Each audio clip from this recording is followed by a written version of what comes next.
बातमी लाडकी बहीण योजनेसंदर्भातली आहे, कारण लाडकी बहीण योजनेतील लाभार्थ्यांची संख्या जी होती ती महिन्याभरामध्ये 5 लाखांनी कमी झाली आहे। डिसेंबरमध्ये 2,46,00,000 लाभार्थ्यांना 1,500 रुपयांचा लाभ मिळाला होता, मात्र जानेवारीमध्ये ही संख्या 2,41,00,000 आलेली आहे। राज्य सरकारनं या योजनेतील लाभार्थ्यांची यादी तयार करून खर्चाला आता कपात करण्याची योजना आखल्याचं इथं दिसतंय। माझी लाडकी बहीण योजना याच्यामध्ये लाभार्थ्यांमध्ये घट कशामुळे झालेली आहे, थोडीफार जी घट झालेली आहे कशामुळे झालेली आहे की त्याच्यामध्ये नियम आहे की 65 वर्षावरचं व्यक्ती चालणार नाही, 4 व्हीलर असलेली व्यक्ती चालणार नाही, आणि अनावधानाने किंवा नजरचुकीने ह्या जर महिला भगिनी त्याच्यामध्ये आल्या असतील तर त्या कमी झालेल्या आहेत। जाणीवपूर्वक मुख्यमंत्री माझी लाडकी बहीण योजना थांबवण्याचा कुठेही हेतू नाही, ती आहे तशीच चालू राहणार। हळूहळू बरेच लाडक्या बहिणी त्या योजनेतून गाळल्या जात।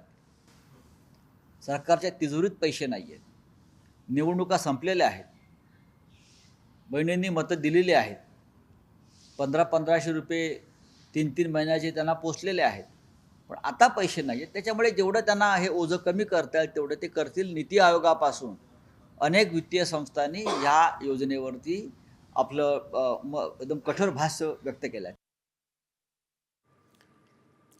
तर आपण बघतोय 65 वर्ष किंवा त्यापेक्षा जास्त वय असलेल्यांना या योजनेतून वगळण्यात आलेलं आहे। वय वर्ष 65 पेक्षा जास्त असलेल्या महिला 1,10,000 इतक्या होत्या। संजय गांधी निराधार योजनेच्या लाभार्थी असलेल्या महिला या 2,30,000 आहेत। 4 चाकी असलेल्या नमो शक्ती योजनेच्या लाभार्थी आहेत 1,60,000। एकूण अपात्र बहिणी आहेत 5 लाख इतक्या। तर लाडकी बहीण योजनेच्या निकषात न बसणाऱ्या अपात्र बहिणींची आता घरोघरी जाऊन चौकशीही होणार आहे।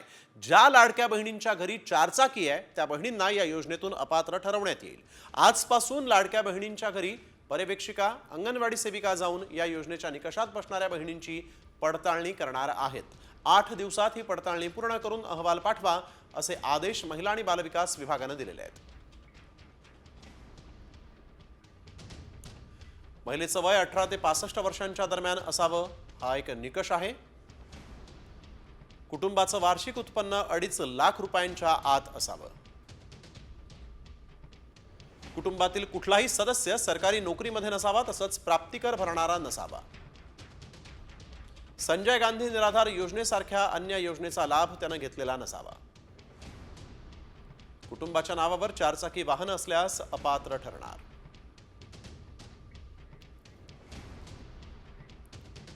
तर सामान्यांसाठी एक मोठी बातमी आणि महत्त्वाची बातमी, कारण तुमचा EMI आता कमी होणार आहे। रिझर्व्ह बँकेनं रेपो दरासंदर्भात मोठी घोषणा केलेली आहे। पतधोरण समितीच्या बैठकीत रेपो दर 0.25% म्हणजेच 25 बेसिस पॉइंट्सनं कमी करण्याचा निर्णय घेण्यात आलेला आहे। तब्बल 5 वर्षात पहिल्यांदाच RBI कडून व्याजदर कपात करण्यात आलेली आहे। केंद्र सरकारनं यंदाच्या अर्थसंकल्पात 12 लाखांपर्यंतचं उत्पन्न करमुक्त करण्याची घोषणा केल्यानंतर आठवड्याभरातच RBIनं व्याजदर कपातीचा निर्णय जाहीर केला आणि त्यामुळे करदाते आणि कर्जदारांना डबल लाभ मिळणार आहे।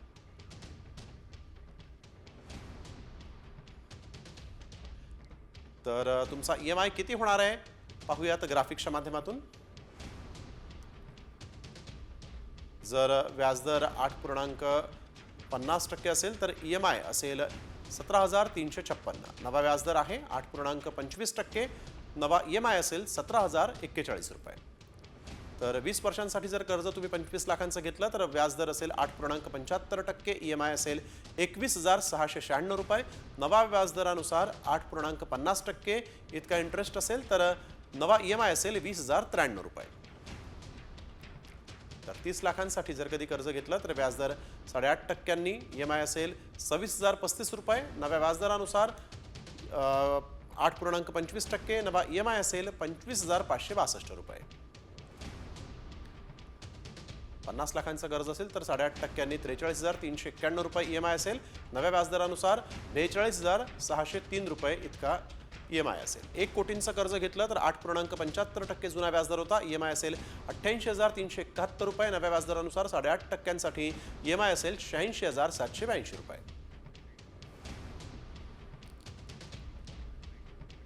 आणि यानंतर राज्याच्या राजकारणात खळबळ उडवून देणारी बातमी आहे, कारण राज्यात पुन्हा एकदा मोठा राजकीय भूकंप होण्याची शक्यता आहे. कारण ठाकरे गटाचे 6 खासदार शिंदे गटाच्या संपर्कात असल्याची माहिती विश्वसनीय सूत्रांनी दिली आहे. ऑपरेशन टायगरची आता चर्चा अनेक दिवसांपासून होती, मात्र पक्षांतरबंदी कायद्यामुळे खासदारांचं तळ्यात मळ्यात सुरू होतं आणि या कायद्यातून वाचण्यासाठी म्हणून ठाकरे गटाचे 9 पैकी 6 खासदार फुटणं आवश्यक होतं. त्यामुळे खासदारांचं मन वळवण्यासाठी वेळ घेतला गेला. आता अखेर 6 खासदारांचं मन वळवण्यात एकनाथ शिंदेंच्या शिवसेनेला यश आल्याची माहिती सूत्रांनी दिली आहे आणि त्यासाठी पडद्यामागची तयारी झाल्याचं देखील सूत्रांनी सांगितलेलं आहे.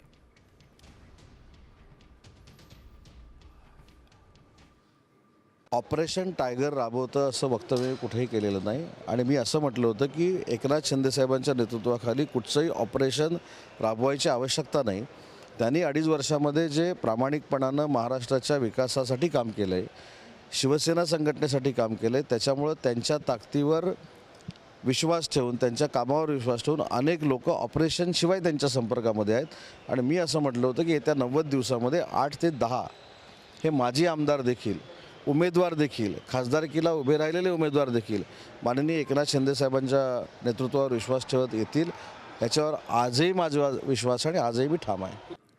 तर दुसरीकडे ठाकरे गटाचे 2 ते 3 खासदार आपल्या संपर्कात असल्याचा दावा शिंदे गटाचे आमदार संतोष बांगर यांनी केला आहे. खासदार संजय राऊत देखील शिंदे गटात येणार असंही त्यांनी यावेळेस म्हटलं आहे. 2-3 खासदार माझ्या संपर्कामध्ये आहेत. मी त्यांना भेटलोय. त्यांनी मला सांगितलंय की संतोषराव, लवकरात लवकर आम्ही तुमच्याकडे येऊन तुमच्या मनासारखं होणार आहे. संजय राऊतांनी सकाळी एक टीका केली की शिंदे संजय राऊत तिकडे येणार आहे. आता संजय राऊत तुमच्या संजय राऊतच येणार आहे इकडे. तुम्हाला सांगतो, तिकडे कदरला आता त्याला माहीत झालं की तिकडे काही राहिलं नाही, त्याच्यामुळं संजय राऊतचीच एंट्री आमच्याकडे येणार आहे. संजय राऊत म्हणजे ह्या 6 मध्ये संजय राऊत पण आहेत म्हणायचे. संजय राऊत 100%च आहेत. नाही आल्याच्या नंतर तर ऑपरेशन टायगरवरून ठाकरे गट आणि शिंदे गटात चांगलीच झुंपली आहे. शिंदे गट हा भाजपच्या पोटात उगवलेला अपेंडिक्स आहे असा घणाघात खासदार संजय राऊतांनी केला. तर ठाकरे गट काँग्रेसच्या शरीरातील मूळव्याध असा पलटवार खासदार नरेश म्हस्केंनी केला आहे.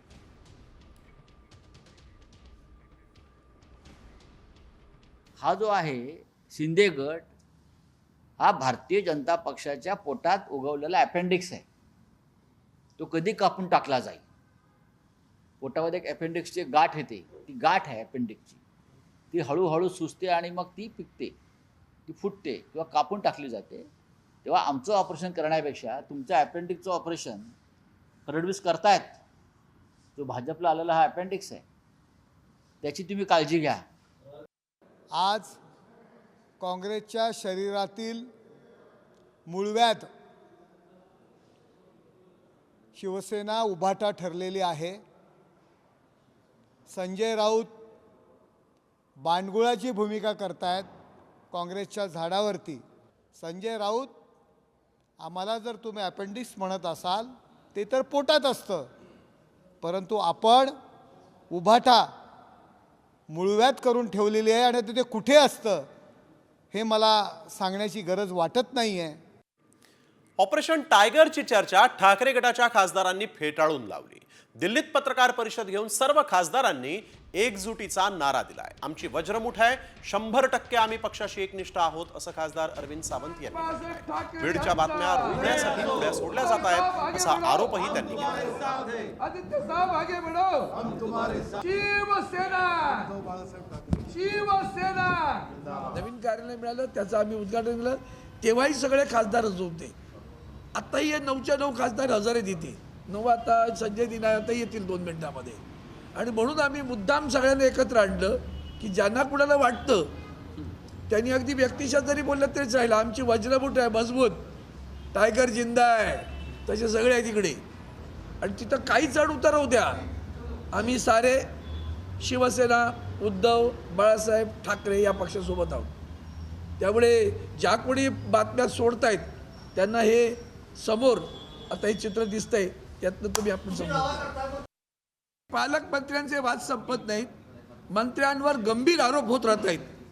काल परवाकडे सुद्धा शेतकऱ्यांच्या तिथे अमरावतीमध्ये आंदोलन झालं. मंत्री गेले तेव्हा लोकांनी कापसाच्या कांड्या फेकल्या त्यांच्या गाडीवर. हे विसरू नका बरं का. तो सगळा असंतोष कुठे डायवर्ट करायचं, तर त्याचे हे प्रकरणच आहे. तर विरोधी पक्षनेते राहुल गांधी हे महाराष्ट्रातील मतदार याद्यांवर प्रश्नचिन्ह उपस्थित करतायत. महाराष्ट्राची प्रौढ लोकसंख्या ही 9,54,00,000 इतकी आहे. मग मतदार त्यापेक्षा अधिक कसे, असा सवाल राहुल गांधींनी विचारला. लोकसभेनंतर विधानसभेआधी 39,00,000 मतदार वाढल्याचा दावाही राहुल गांधींनी केलाय. लोकसभा आणि विधानसभेच्या फोटोसह मतदार याद्या देण्याची मागणी त्यांनी निवडणूक आयोगाकडे केलेली आहे. निवडणूक आयोगानं उत्तर दिलं नाही तर कोर्टात जाण्याचा इशारा देखील राहुल गांधींनी दिला आहे. हिमाचल जितने वोटर्स ऐड हुए हैं, कंस्टिट्यूएंसीज में जहां ऐड हुए हैं वहां हमारा वोट एक है, बीजेपी का वोट बड़ा है.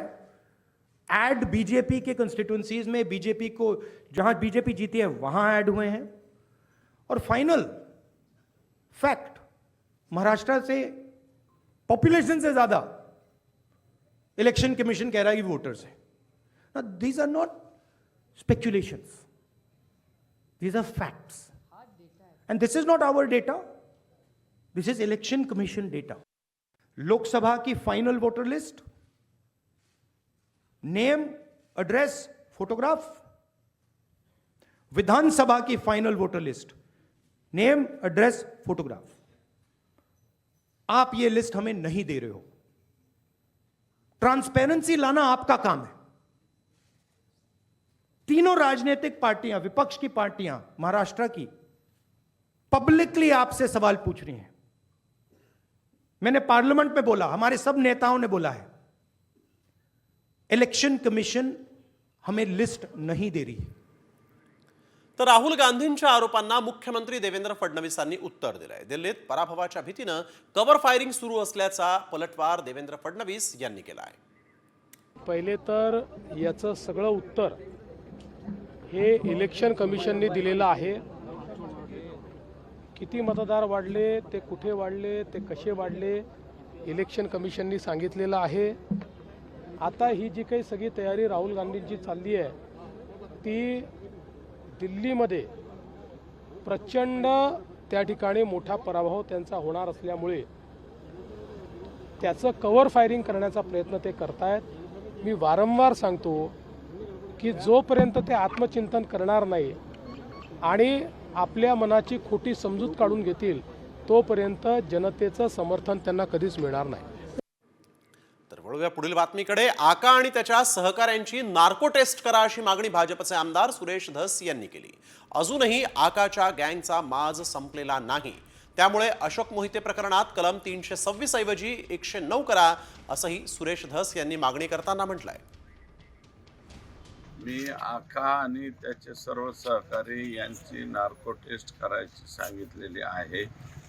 दुसरं असं आहे की 2 महिने झालं तरी कृष्णा आंधळे अजून फरार आहे आणि अशोक मोहितेच्या प्रकरणामध्ये जे आरोपी होते ते कर्नाटकमध्ये पकडलेले आहेत आणि ते कृष्णा आंधळेचे मित्र आहेत. म्हणजे मी अजूनही म्हणतो की ह्या आका आणि त्यांच्या गँगचा माज संपलेला नाही.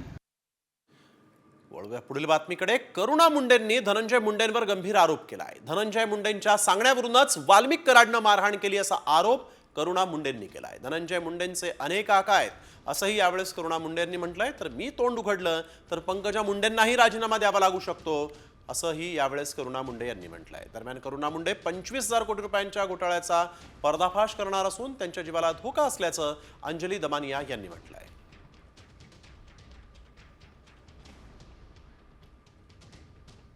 आक्षेप नाही म्हणताय, पण तुम्ही काही दिवसांपूर्वी बोलताना म्हटलंय की मी तोंड उघडलं तर धनंजय मुंडेच नाही तर पंकजा मुंडे यांचा देखील राजीनामा दिला जाऊ शकतो. नेमकं काय ते काय इशारा?